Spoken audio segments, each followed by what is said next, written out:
On the lunar surface, you have the ability to gather samples that can tell us so much about the origins of our solar system, and the samples returned gave us that information. That was what Apollo 14 did that was so trailblazing.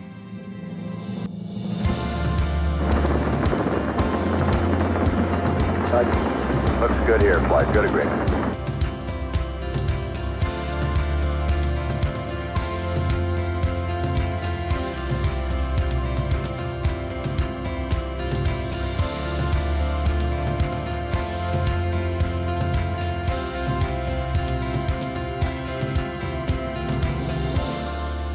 Well, we better back off here and think about this one, Houston. Roger. They continue to believe that this mission might never get started, and Mission Control was pretty convinced it wouldn't either. First attempt, dock, couldn't get a hard dock. Second attempt, third attempt, fourth attempt, fifth, and a sixth attempt. 2 hours.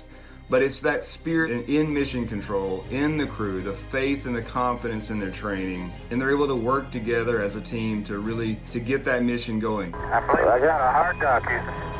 Roger, Al. That's great. Super job, Stu. This is really a wild place up here. In the aftermath of Apollo 13, nothing was taken for granted. It took a lot of work back home to really reprogram that software, to really understand what had happened there.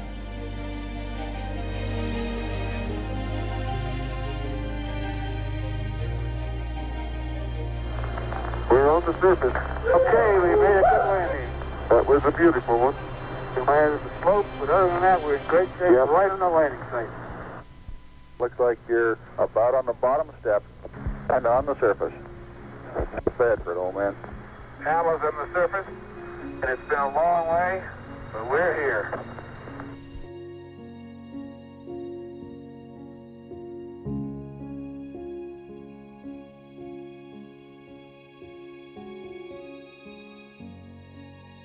Apollo 14 was an incredibly ambitious scientific mission.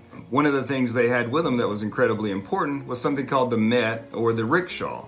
Basically a cart intended to carry both those scientific experiments, those payloads, but also to return those lunar samples. And so that allowed that crew to travel further from the lander than any crew had previously.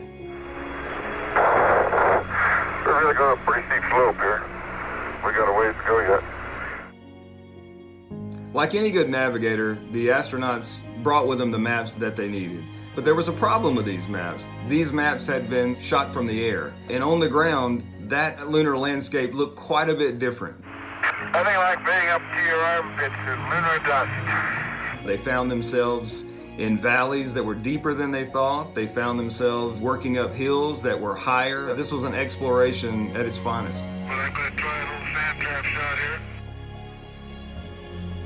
That looked like a slice to me, Al. Here we go. And one more. Miles and miles and miles.